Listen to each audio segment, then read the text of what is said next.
Hi అండి, welcome to our channel. ఈరోజు ఎంతో టేస్టీగా ఈజీగా అయిపోయే రవ్వ పాయసం ఎలా తయారు చేయాలో చూద్దాం.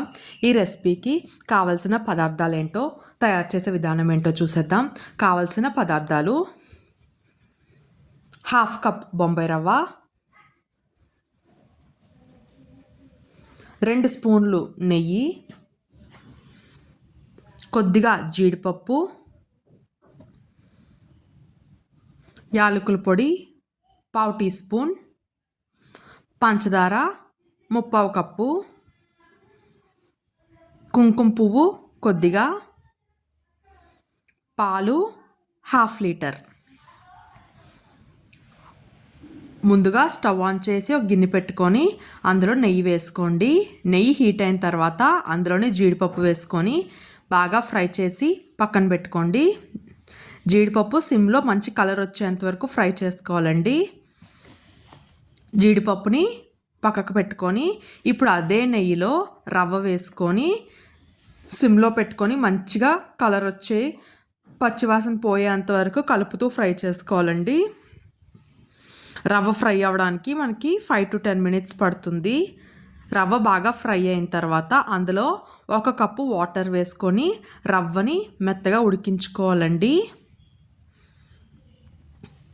రవ్వ బాగా ఉడికిన తర్వాత ఇప్పుడు అందులోనే పాలు వేసుకోండి.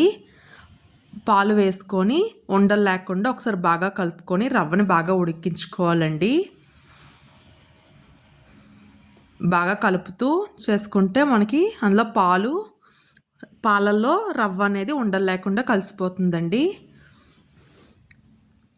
ఇప్పుడు సిమ్లో పెట్టుకొని ఒక 10 నుంచి 15 నిమిషాలు ఉడికించుకోవాలండి.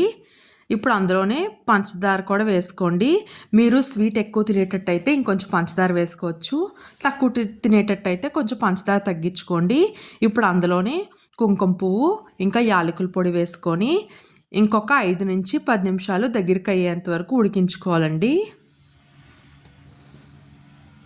ఇప్పుడు మధ్య మధ్యలో కలుపుతూ ఉండాలండి, లేకపోతే రవ్వ అనేది ఉండలు కట్టేస్తుంది.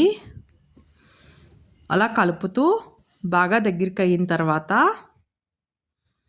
ఇప్పుడు అందులో ముందుగా ఫ్రై చేసి పక్కన పెట్టుకున్న డ్రై ఫ్రూట్స్ వేసుకోండి. మీకు ఇష్టమైతే ఇక్కడ కిస్మిస్ కూడా వేసుకోవచ్చండి. నా దగ్గర కిస్మిస్ అవైలబుల్ లేదు, అందుకే జీడిపప్పు ఒకటే వేసుకున్నాను. ఇప్పుడు ఒక 2 to 3 minutes ఉడికించుకొని స్టవ్ ఆఫ్ చేసేసి ఒక సర్వింగ్ బౌల్లో తీసుకొని వేడిగా సర్వ్ చేసుకున్నా, లేకపోతే ఫ్రిడ్జ్లో పెట్టుకొని చల్లగా సర్వ్ చేసుకున్నా చాలా బాగుంటుందండి. ఈ రెసిపీ మీకు నచ్చినట్లయితే ట్రై చేసి ఎలా ఉందో కామెంట్ చేయడం మాత్రం మర్చిపోవద్దండి. వీడియో నచ్చినట్లయితే మన ఛానల్ని కూడా సబ్స్క్రైబ్ చేసుకోండి.